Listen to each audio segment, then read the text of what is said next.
Ben, j'étais techniquement en faillite avec des dettes nettes de plus d'1 million de dollars. J'ai eu le cancer, puis finalement, ben, ma femme m'a quitté parce que peut-être j'ai passé trop de temps dans ma tête, puis j'ai trop travaillé.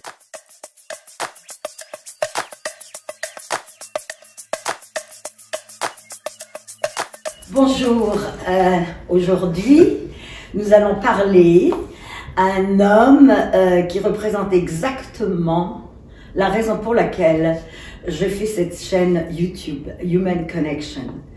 Cette personne a vécu multiples épreuves et s'en est toujours sortie avec force, résilience, joie de vivre. Et il est maintenant coach. Il a eu un parcours incroyable. Alors, je vous le présente. C'est le yogi de Wall Street. Son nom est Éric Chasson. Bonjour Éric. Salut Dani. Vraiment, ça fait plaisir que tu aies accepté mon invitation. Ben, merci à toi. Et que tu nous partages ton incroyable histoire de vie. Alors. On a combien de jours pour ça, là? Ben, si tu veux, on peut prendre une semaine, comme tu veux. Ben, par où tu veux commencer? Ben, on va commencer par ton enfance. Parce que la vie d'un être humain commence toujours par son enfance. Ouais, c'est intéressant. Ben, écoute, moi, je sais que ça paraît pas comme ça, mais je suis né il y a 57 ans dans un petit quartier à Laval qui s'appelle Saint-Vincent-de-Paul. Je suis né fils de médecin, petit-fils de médecin, puis il y a un demi-siècle, dans la hiérarchie sociale, ben, tu as le curé du village, puis tu as le médecin, tu sais. Puis nous autres, on restait d'ailleurs juste à côté de l'église.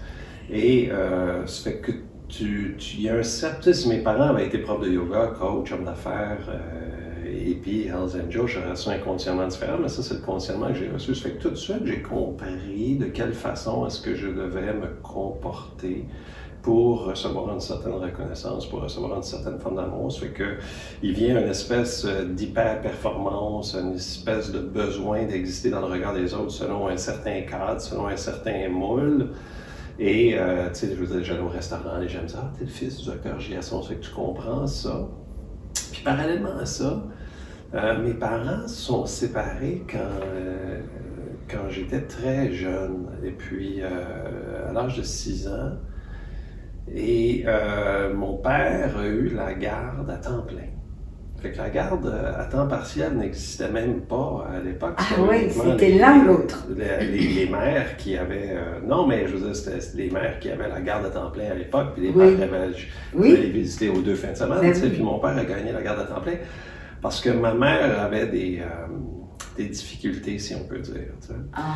Puis il est là un peu le paradoxe où est-ce que mon environnement, mon prisme était un environnement, si on veut, pas sécuritaire, puis on est tous habités par des pièges de survie, mais mon prisme d'insécurité, de sentiment de ne pas être assez, d'être inadéquat d'une certaine façon, d'être en manque, puis d'avoir peur, a été accentué par le départ assez...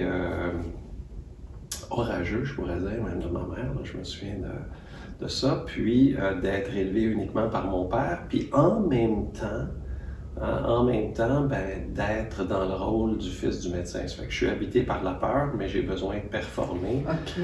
Puis bon, ben ça m'a amené à être président de ma classe, à être carrière au football, tu fais ça parce que tu as peur, à être cambiste éventuellement, puis cambiste pour une grande banque canadienne, puis tu sais, c'est le fun parce que tu es dans la trésorerie, tu reçois de la reconnaissance, c'est important, tu joues un certain rôle, tu parles aux grandes banques à New York, tu parles aux banques de Toronto, et puis éventuellement, ben, à l'âge de 28 ans, je me retrouve à New York, vice-président chez Morgan Stanley. Big shot, hein? Ouais, pas mal big shot. Est-ce que c'est ça que tu sentais? Ça te donnait du pouvoir quand même. Oui, écoute, mais tu sais quoi, je pense que je réalisais pas pleinement, puis là, je voyais justement des nouvelles cette semaine de le CEO de Goldman Sachs. Tu sais, Goldman Sachs, c'est peut-être la firme numéro 1, Morgan Stanley la deuxième, mais ils sont similaires, puis le CEO de Goldman Sachs disait les gens ont encore envie de travailler pour les banquiers. On a reçu 225 000 demandes pour les internships. Là, oh my God. Puis, ça fait que je me disais, crème, c'est tout un privilège que j'ai eu. Puis oui, ben là, fait que là, ça, c'est une trentaine d'années, puis c'est l'histoire du yogi de Wall Street ressemble à celle du loup de Wall Street. C'est sensiblement dans les mêmes années, sauf que lui, il travaillait pour une firme non respectable. Moi, je travaillais pour une firme respectable, mais là, t'apprends à faire avec leur rôle. Ça fait que big shot, des gros cigares, des grosses bouteilles de vin, les repas à 5 000 $. New York, c'est la ville la plus excitante au monde quand on a de l'argent. Quand on a de l'argent, effectivement. Puis, puis dans tous les abus de cette époque-là, d'une certaine façon, puis tu penses que c'est un peu normal, mais tu penses que ça fait partie de ton rôle. Et puis, je prends le Concorde à chaque fois que je vais à Londres, je reste au Savoy quand je vais à Londres aussi. Puis tu joues un gros rôle. Comment excuse-moi, mais parce que moi c'est important de sentir. Comment tu te sens par rapport, disons, au reste de ta famille, ou comment tu te sens par rapport à tes amis qui ont moins? Est-ce que ça, à cette époque, ça te donne un petit supplément de supériorité en disant I made it? Oui et non, parce que comme je te dis, ce qui est sous-jacent à moi, c'est le besoin d'exister à travers un prisme. Est-ce que je suis le fils du médecin? Puis ce qui est derrière ça, ben, c'est la peur de ne pas être aimé, puis que l'environnement est hostile. Ça fait que peu importe où est-ce que je me trouve, okay, je suis tout le temps habité par le regard des autres, de performer. Mais je veux, ce qui motive ma performance est l'insécurité et la peur, si tu veux, tu sais. Ça fait que, puis tu sais, 2 ans plus tard, on ouvre le bureau de Toronto, puis j'ai une immense maison sur le bord du golfe, on a eu 4 enfants en 5 ans jour pour jour, je suis en charge du bandesk chez Morgan Stanley, j'ai des belles voitures, puis tout ça, puis t'es supposé avoir, j'ai coché toutes les cases de réussite, si tu veux, de performance, de fils du médecin. Mais il n'y a pas une journée que j'ai pas peur, vraiment. Puis y a pas une journée que... oui, mais tu sais, je veux dire... Peur de quoi? Peur de tout perdre? Peur de ne pas être assez aimé? Peur, t'avais quand même une femme, t'avais des enfants, Mais c'est sans doute cette blessure d'enfance qui était toujours là. Oui, mais ça, je pense que, tu sais, je veux dire, moi, je suis chanceux parce que ça fait 10 ans que je fais des conférences, j'ai écrit 2 livres sur le sujet, ça fait 10 ans que je fais de l'accompagnement aussi. Puis la peur de ne pas être aimé, on la partage toute. La peur que si les autres savaient qu'on n'est pas qui ils pensent qu'ils sont, qu'on ne mériterait pas d'être aimé, la peur d'être inadéquat, l'insécurité, vivre dans le manque, ce sont tous des pièges d'une certaine façon, des pièges de survie, qui ont fait survivre l'espèce humaine, puis qui sont essentiels pour la survie de l'espèce humaine, mais inutiles d'une certaine façon pour le bien-être de la personne humaine. Puis selon notre conditionnement social, familial, ben, ces pièges-là sont accentués ou non. Puis moi, comme je l'ai dit, ben, j'ai eu une espèce d'image que je devais refléter, puis en même temps, ben, que le monde est hostile. Puis, tu sais, c'est drôle parce que bon, j'écris des textes 2 par semaine, puis un des prochains textes que je vais écrire, c'est justement sur la peur que j'ai tout le temps eue chez Morgan Stanley, tu sais, puis... Tu sais, j'allais dans des rencontres, des rencontres de risque, des rencontres le matin, puis tu sais, ils vont me demander, ça va te parler, qu'est-ce que je vais dire, puis tout le temps être dans ma tête, puis tout le temps avec un filtre entre moi puis la vraie vie, tu sais.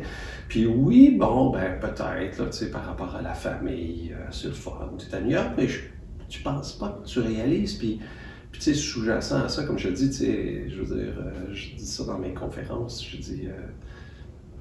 je me sens comme à ma première communion, là, tu sais. Ah oui. Ben, tu sais, la première communion, c'est la première fois que tu mets un habit, des beaux costumes, puis les épaules sont trop petites, les manches sont trop longues, puis moi j'avais les cheveux très frisés, puis ma mère tenait absolument à ce que j'ai une séparation, ça fait qu'elle m'a mis chaque fois, puis je sortais avec du scotch tape, tu sais, ça fait que là t'es là comme t'as l'air d'un vrai fou, puis tout le monde t'a dit, mais t'es donc bien cute, mais toi tu le sais que t'as l'air d'un vrai fou. Fait qu'est-ce que t'en conclus? Fait que là, le monde regarde la maison, la famille, la femme, le lifestyle, la job, tu dois être heureux, puis tu ne l'es pas, tu sais. Puis tu as de la misère à admettre que si tu as quelque chose à avoir avec le fait que tu n'es pas heureux, que c'est à propos de toi, parce que si tu dis que tu as quelque chose à avoir avec ça, ça veut dire que tu n'es pas parfait, ça veut dire que tu n'es pas adéquat, ça veut dire que tu penses que tu ne mériteras pas d'être aimé, qui est une des plus grandes peurs de toutes. Ça fait que tu cherches continuellement. Tu sais, tu disais avant qu'on rentre en ondes que je ne me suis jamais victimisé, mais inconsciemment, tu te victimises en ne te responsabilisant pas. Ça fait que tu cherches continuellement les réponses à l'extérieur de toi. Ça fait qu'on quitte Morgan Stanley, on revient au Québec, puis Et là, j'ai eu une trifecta de malchance. J'avais investi dans une compagnie de placement qui était la mienne. J'ai presque... j'étais techniquement en faillite avec des dettes nettes de plus d'1 million de dollars. J'ai eu le cancer. Puis finalement, ma femme m'a quitté parce que peut-être j'ai passé trop de temps dans ma tête puis j'ai trop travaillé. Probablement. Puis on était en survie, on vivait pas, tu sais. Comme la plupart des gens qui nous entourent, d'ailleurs, très peu de gens vivent vraiment. De plus en plus. Mais dis-moi, quand tu as quitté Morgan Taylor, là, Morgan Stanley. Morgan Stanley, oui. C'est au moment où il y avait eu il y a eu un crash ou quelque chose. Pourquoi tu es parti de Toronto? De New York. Parce que New York, on a ouvert le bureau de Toronto, puis après 6 ans, on est revenu parce que je n'étais pas heureux. Tu es revenu parce que tu n'étais pas heureux, il n'y avait rien à voir avec l'argent. Non, il n'y avait rien à voir, mais on n'était pas heureux, puis on cherchait des réponses à l'extérieur au lieu de se responsabiliser, de chercher des solutions à l'intérieur. Là, on est revenu juste avant le crash des 2000, et c'est là que j'ai perdu de l'argent en investissant dans une compagnie de placement pour laquelle je travaillais, pour laquelle j'étais le 2e plus gros actionnaire. Puis en 2001, j'ai eu le cancer. En 2002, ma femme est partie avec mon partenaire de ski. Ah, mais parce que c'est toujours comme ça. Les choses arrivent par série. Hein? C'est des cycles de vie. Tout à fait. Puis, mais pour moi, tu sais, tout ça... Est-ce que ça t'a mis vraiment par terre? As-tu vu une grosse déprime? Comment tu l'as vécu? Ce qui m'a mis par terre, vraiment, là, c'est en 2000... Puis septembre 2001 après, là, mais tout ça, quand la compagnie, quand on a perdu 85% de la valeur au livre de la compagnie, et fait que là j'avais perdu mes économies, que j'avais économisé à Wall Street, à Bay Street, j'étais techniquement en faillite parce que j'avais des dettes de plus d'1 million de dollars net, parce que les actifs avaient chuté. Puis le septembre 2001 est arrivé, puis les marchés chutaient encore, puis c'était tout ça, puis ça c'est venu me chercher, là, tu sais, mais profond, tu sais, je veux dire, l'argent, la sécurité, c'est dans ton chakra. C'était ton identité en même temps. C'est ton identité, mais c'est dans ton chakra du bas, t'es un père de famille. Oui. Ah ben oui, provider. T'es un chasseur, tu sais. Puis, fait que ça c'est venu me chercher. Le cancer m'a fait du bien. Le cancer m'a sorti de ma tête, m'a permis de... C'est exactement, j'ai eu le cancer du poumon, et voilà, on se reconnaît là-dedans. Mais c'est là toujours, je dis qu'on a le choix à ce moment-là, quand tu as eu le cancer, tu aurais pu dire, pourquoi moi, en quelqu'un en santé? Ouais. Non, t'as dit c'était un cadeau. C'était la seule façon de te... Ouais. Mais écoute, tu rentres dans ton corps, pas dans ta tête. Mais je te dirais que tout ce qui m'est arrivé dans ma vie, ça a tout été des cadeaux. Maintenant, je peux vite aller diagnostiquer, tu sais, puis aller voir, tu sais, puis aller détecter. Mais j'ai pas nécessairement compris que c'était un cadeau, mais moi, j'étais dans ma tête, j'étais un computer ambulant, j'étais habité par la dualité de l'envie de performance et la peur de ne pas être aimé. Puis, ça fait que ce qui faisait que je planifiais, que je gérais, puis que j'avais peur toute ma vie. Puis, quand j'ai eu le cancer, ben ça m'a permis de sortir de ma tête, ça m'a rapproché de mes émotions, ça m'a permis de pleurer, tu sais. Puis c'est là que j'ai découvert le bouddhisme, la méditation, puis c'est là que j'ai compris qu'il existait un autre niveau de réalité, si tu veux, que celui qui est la survie, qui est la pièce de théâtre, tu sais. Puis, fait que ça m'a fait du bien, ce qui fait que quand ma femme est partie l'année suivante, avec mon partenaire de ski, c'est pas le fun, là, tu sais. Non, c'est terrible. C'est pas le fun, mais surtout quoi? Surtout un ami. Ouais, en vérité, tu sais, lui, c'est juste le gars qui a répondu oui à l'appel. C'est d'une certaine façon, tu sais. Puis lui, parce que ma femme était malheureuse, puis je le voyais qu'elle flirtait avec les gens qui nous entouraient, tu sais. Okay.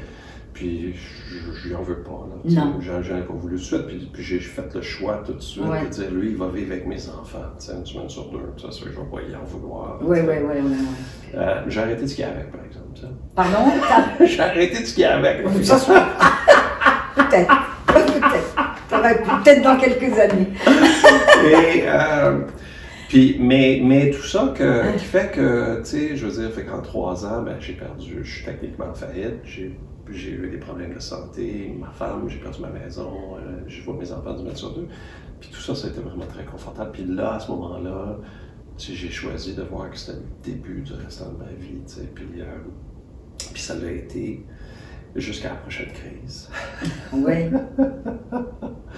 Et là, j'ai tout rebâti ma vie, ma santé, changé mon alimentation, je me suis fait une blonde, et puis j'ai rebâti la compagnie. Et puis, quand tu n'as rien, tu as la capacité d'apprécier. Quand tu reviens avec un certain confort, tu passes d'apprécier à anticiper. Quand tu apprécies dans ton cœur, l'anticipation se fait dans ta tête. Et là, tu anticipes soit de doubler ton confort ou de perdre ton confort. Puis là, tu vis dans le manque et dans la peur. Puis c'est exactement ça qui s'est passé. Ça fait que là, j'ai arrêté de méditer, j'ai arrêté de bouder, si on veut, faire du bouddhisme. Du bouddhisme. Et puis là, je suis retourné dans ma tête, puis à vivre dans les pièges de survie, dans le manque, dans l'illusion d'être séparé, dans la rareté, dans l'insécurité, dans la peur, dans l'impression de ne pas être assez, dans la peur de manquer quelque chose. Et puis, je me chicane avec mes associés. Je me retrouve à New York en 2008 à travailler pour le plus gros hedge fund macro au monde. Et là, c'est la consécration ultime. Tout le monde le salaire moyen chez Bravin Howard, c'est le gros lot de la 649. OK. Pardon, un salaire plus élevé que celui de Carey Price, ça reprend une mesure. Puis finalement, c'était pour être l'aboutissement d'une carrière, de qui j'étais, de ce que je valais, de ce que je méritais. Et quand la crise de 2008 est arrivée, les grandes banques d'affaires fermaient. Puis c'était plus difficile pour Bravin Howard d'opérer dans ce contexte-là à New York. Étant un hedge fund de Londres, décide de fermer son bureau de New York, me met dehors en même temps. Puis en même temps que 500 000 personnes en finance ont perdu leur job, 8-9 millions d'Américains. Puis moi, ben, j'avais passé tellement de temps dans ma tête à envier une vie meilleure, à avoir peur, à être dans le manque, dans la peur de ne pas être aimé, que je m'étais vidé de sérotonine. Ça a été le déclic qui m'a fait basculer en dépression. Puis là, ben, je suis tombé... Une grosse dépression. Ouais, 2 ans de dépression. 2 ans quand même, hein? 2 ans de dépression, les idées suicidaires, les antidépresseurs et la fuite dans une chaîne de réaction. Je dilapide mes économies à une vitesse impressionnante. Je jette une Porsche à mon père, une voiture à ma blonde, j'amène du monde en voyage. Puis, comme si tu n'en avais plus rien à foutre, quoi. Tu voulais brûler tout. Ouais. Ben, je cherchais à exister. Tu cherchais à exister. Je cherchais à en exister. étant aimé, en gâtant tout le monde. Ça fait que tu peux exister à travers ton cash. Et puis, je me suis mis à trader mes économies. J'avais assez d'argent pour prendre une retraite très, très confortable. Mais pas assez d'argent pour dépenser 500 000 $ à gauche et à droite de même. Non. Et fait que je me suis mis à trader. J'étais un des meilleurs traders au monde. Je travaillais avec les meilleurs au monde. Mais là, je suis en dépression. Je suis des antidépresseurs avec des idées suicidaires. Puis je prends trop de vin. Et fait que je dilapide mes économies à une vitesse vertigineuse. Puis, de fil en aiguille, ben, je me retrouve dans une classe de yoga. Puis là, ben, ça me fait du bien. Eh bien voilà, parce que là, tu étais dans l'être et tu étais moins dans ta tête. Oui, mais c'est pas arrivé encore de cette façon-là. OK? Parce que là, ce qui est arrivé, ça m'a libéré de la tête. Oui. Ça m'a rapproché de ça. De ton cœur. Okay? Puis, mais là, j'ai fait une transition où est-ce que ça me faisait souffrir. Et puis, tu sais, je digère toutes ces affaires-là de façon différente maintenant, je les comprends de façon différente, mais toute la finance, tout le monde corporatif, vous me faites souffrir, vous me voulez pas, vous m'aimez pas, je vous repousse. Ah, je vous rejette. Je vous rejette. Fait que là, j'ai fait un suicide professionnel, j'ai aucun réseautage, aucun contact, j'ai tout repoussé ceux que je pensais qui m'aimaient pas en ne m'offrant pas d'emploi à la hauteur de qui je pensais que j'étais. Parce qu'on va en faire des emplois, mais je disais, écoute, quand la job à ton boss va être disponible, tu m'appelleras, tu sais. Oui. Puis, et ça fait que j'ai fait fait que là, je suis allé comme complètement à l'opposé. Je me suis laissé pousser la barbe, je me suis acheté une robe, des colliers dans le cou, puis j'ai fait le tour du monde. T'sais. Un moine. Oui, tout à fait. Ouais. Puis fait des formations de yoga, des formations de méditation, Puis je suis végétarien, je ne bois pas d'alcool, je suis un vrai un sadou. Là, je me lave le nez comme un sadou, je me lave la langue comme un sadou. Ah, il se lève la langue. Ah oui, hein. Ben oui, puis puis là, je fais le tour du monde partout, je vais chercher dans tous les monastères la réponse qui se trouve ici. T'sais. Tout ça à l'intérieur de 2 ans? 1 an et demi, ça. 1 an et demi. Voyage, ouais. Bon, le moins qu'on puisse dire, c'est que tu es intense. C'est ta façon de... Complètement intense. Complètement intense. Mais là, je suis intense uniquement dans mon cœur à repousser la réalité économique et sociale dans laquelle on vit. Je pense en équilibre. Là. Je suis dans une montagne en Inde, là, sur le bord du Gange avec Swamiji en train de méditer. Puis là, parle-moi pas de me trouver un job, parle-moi pas de mon portefeuille qui crash, parle-moi pas de me trouver une blonde, parle-moi pas de réintégrer la société économique et sociale dans laquelle on vit. Là, je suis dans mon cœur à tout repousser ce qui est souffrance. Puis ça, c'est un pattern que tu vois souvent chez les gens. Oui. Les gens étaient... Oui, ils ont besoin d'aller là. J'aurais plus de blonde, j'aurais plus de chum, je travaillerai plus. Vous me faites souffrir, je vous repousse. Et puis en plus, tu penses que tu as trouvé une certaine réalité. Ben, tu peux pas baser ton... Tu rejettes l'argent, tu rejettes le matériel. Tu peux pas baser ton équilibre sur la prétention que les choses qui te font souffrir n'existent pas. Puis moi, c'est ce que j'ai fait, c'est que ça a été un suicide. Puis, un suicide professionnel. Puis c'est un suicide. Puis, tu sais, moi, c'est une affaire, je pense souvent de mes idées suicidaires, mais tu sais, un film qui m'avait marqué, c'était Leaving Las Vegas. Ah, ça me dit quelque chose. C'était avec... Nicolas Cage. Oh my God, il y a la Elizabeth Shue. Ah oui, lui aussi. Puis lui, il arrive avec 150 000 $, à Las Vegas, puis il boit jusqu'à la mort. Oui. Et pour moi, la vie ne méritait pas d'être vécue pauvre. Okay? Puis pauvre étant, si tu fais pas le salaire chez Brevin Howard, ça c'est pauvre. Pauvre, toi, la 100 000, c'est pauvre. Oui, mais tu sais, je veux dire, si tu faisais pas ce qui est les dizaines de millions de dollars, c'était pauvre, là, tu sais. Puis, fait que moi, je suis en rupture de la société, je gamble mes économies, puis je me disais, si j'ai peur, je vais prendre ma Ferrari pour me couper la tête, je vais la conduire à la planche dans un camion pour me couper la tête, parce que la vie ne mérite pas d'être vécue pauvre, puis si je gagne de l'argent, je le mérite, t'sais. Puis finalement, il est arrivé ce qui est arrivé, j'ai tout perdu jusqu'à la dernière goutte, puis c'est dans cette espèce de fond-là, que j'ai recommencé une espèce de réinsertion sociale, si tu veux, puis une reconstruction pour une autre fois. Puis là, je suis devenu professeur de yoga, j'ai eu un objectif, ça a été mon premier objectif. Moi, j'aurais jamais dû être prof de yoga. Je veux dire, je travaillais chez... Mais ça, c'est 2 ans après travailler chez Brevin Howard. Ça fait que... Mais une chance que je suis devenu professeur de yoga, parce que ça a été mon premier objectif, ça m'a sorti de ma tête, ça m'a rapproché de mon cœur, ça m'a permis de trouver une forme d'équilibre, d'avoir un objectif qui est essentiel pour produire de la dopamine. Oui, exactement. Puis après ça, je veux dire, l'industrie du yoga était en pleine croissance, fait que là, j'ai eu envie d'ouvrir un studio. J'ai ouvert un studio, on a eu un des studios les plus successful à Montréal, on a ouvert un 2e. Puis parallèlement à ça, les gens étaient intéressés par mon parcours. Puis je sentais que j'avais quelque chose à partager. Ça fait que je me suis mis à faire des conférences et faire de l'accompagnement. Ça fait que ça fait une dizaine d'années que je fais les deux. J'ai écrit 2 livres aussi à succès sur le sujet. Puis ça faisait plusieurs années que je sentais que je n'avais plus grand-chose à offrir comme professeur de yoga. Je vais faire du yoga toute ma vie, mais je sentais que c'était plus là. Puis on avait 2 gros studios, 10 000 pieds carrés, 10 000 clients, 50 professeurs, et ainsi de suite. On avait quand même une grosse business. Puis quand la pandémie est arrivée, puis la fermeture, le confinement est arrivé le 15 mars 2020, ça nous fermait, ça nous mettait sur le bord de la faillite d'une certaine façon. On avait des frais de 100 000 par mois.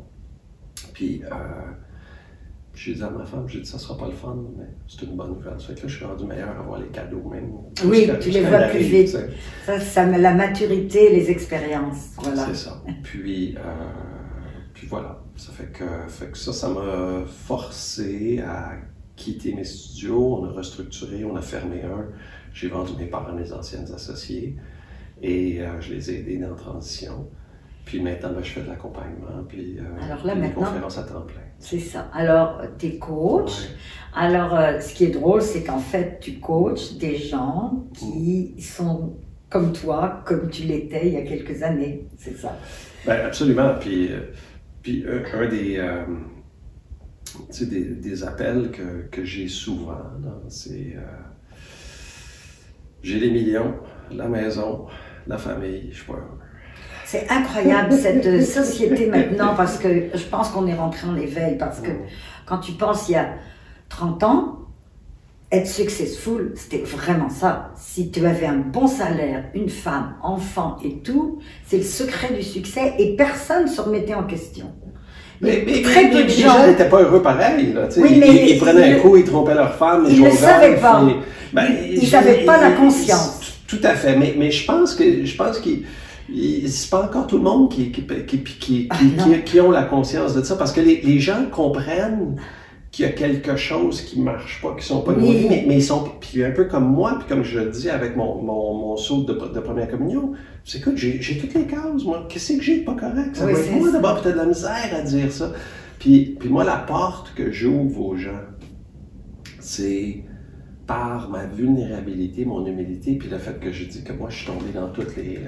que je suis tombé dans toutes les pièces, dans tous les pièges. C'est ça. Puis, fait que crime, on va aller parler au yogi de Wall Street parce qu'il va pas nous juger. C'est ça, non, parce que je trouve qu'il n'y a rien de mieux. C'est comment veux-tu expliquer l'accouchement à quelqu'un qui n'a jamais accouché, ok?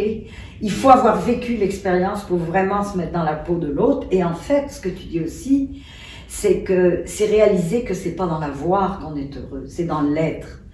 Bien sûr que la voir est importante. Bien sûr que, tu sais, comme tu dis, ta période yogi où il y avait plus d'alcool, plus rien, plus de plaisir corporel, whatever. Mais on est dans cette société en ce moment. On est né là. C'est pour le vivre, mais avec une autre, je crois, avec une autre conscience, avec un autre. Oui, tout à fait. Mais l'un n'empêche pas l'autre, par exemple. Okay? Oui. Puis, pas parce que tu es dans l'être que tu peux pas avoir. Oui, absolument. Absolument. Et ce que tu... Puis ça, d'ailleurs, ça va être un de mes textes la semaine prochaine. Je ne sais pas quand est-ce que tu vas publier ça, mais ça va être un de mes textes la semaine prochaine. C'est comme Alan Watts dit, il dit tu sais pas ce que tu veux. Oui. Parce que tu l'as déjà, puis tu sais pas qui tu es. Tu sais pas c'est qui veut quoi. C'est ça. C'est tout à fait ça. Puis tu l'as déjà, puis ça se trouve en toi, mais puis tu penses que le bonheur vient dans un montant d'argent, dans une femme, dans une maison, dans une job, tu sais. Puis le bonheur, il est en toi, puis il passe par il passe par une réconciliation, une acceptation, puis un amour inconditionnel de qui tu es, de toi à toi. Puis à partir de cet équilibre-là, là, si tu veux rajouter des affaires. Oui, à partir, c'est ça. C'est-à-dire que quand tu as ces côtés, c'est comme un arbre. C'est quand tu es groundé dans tout ce que tu es, tu as. Après, bon, il y a du vent qui passe, hein. Il y a certains déséquilibres qui reviennent dans notre vie, mais c'est normal. Mais si tu es groundé, puis si tu as une mission, puis si tu sais où tu t'en vas, puis si tu es capable de t'écouter, tu sais, puis moi, je veux dire, puis bon, tu sais, j'ai un contrat de vérité avec ma femme. J'ai un contrat de vérité avec moi-même, puis je suis dans l'écoute et l'auto-observation. Ça fait que, parce que, tu sais, je disais que j'ai écrit un texte, mais j'ai écrit un texte la semaine dernière là-dessus, puis je disais, je pense que tu vas peut-être même liker, je disais que moi j'ai marié mon détecteur de mensonges. Oui. Tu sais, je veux dire, ma femme est ni dans la spiritualité, ni dans le développement personnel, mais elle corrige mes textes. Okay. On a un contrat de vérité ensemble. Et quand je dévie de mes textes qui nous arrivent tous, on revient là, à un moment donné, tu reviens dans les pièges de survie. Elle me dit, t'es pas comme dans ton texte. Puis ça m'écoeure. Oui. Okay? Là, je me sens comme un petit garçon de 5 ans, là, de 6 ans, qui vient de se faire pogner à voler des bonbons. T'sais. C'est ça. T'es pas en accord avec ce que tu dis quelque chose, mais dans tes actions. Ben oui, non, oui, mais c'est mon ego, qui est de la misère à admettre qu'il a tort, puis qui cherche à avoir raison. Puis là, je pourrais rentrer dans une chaîne d'arguments avec elle, puis dire non, mais ça c'est différent, puis tu comprends pas, puis je vais te le prouver, puis tout ça. Puis mais je reste là 30 secondes, 1 minute. Puis après ça, ben, je me révèle, puis je dis, c'est quoi je veux? Oui, c'est ça. Veux-tu gagner ou je veux être heureux? Ben, voilà, exactement. Fait que ce contrat de vérité-là que j'ai avec les gens qui m'entourent, que je leur donne la permission, puis cette auto-observation-là, Ben, ça fait partie de la discipline du rituel qu'on a au quotidien, pour arrêter de survivre. Absolument. Alors maintenant, comme à chaque invité, je vais te poser ma question que tu vas laisser à nos auditeurs. Oui. Quel est, si tu devais, après toutes tes expériences, un message à tes yeux à toi, à ton cœur à toi, un message important? Quel est le message que tu veux laisser aux gens qui nous écoutent? Ben, pour moi, le plus important, c'est la liberté. Et la liberté des prisons qu'on s'impose, qu'on s'est mis en nous autres-mêmes. Puis pour moi, la façon d'être libre, c'est de s'aimer puis de s'accepter inconditionnellement. C'est tout. Super, bravo. Alors, le yogi de Wall Street, si toutefois des gens sont intéressés à te contacter, où est-ce qu'ils te contactent? Ben, sur LinkedIn, je suis très actif sur LinkedIn, sur ma page professionnelle de Facebook et Instagram, ou sinon ericgiasson.com. Avec un K. Avec un K. Bon, alors merci beaucoup, Éric, vraiment ça a été un plaisir. Alors, si vous avez aimé cette interview, don't put us a like.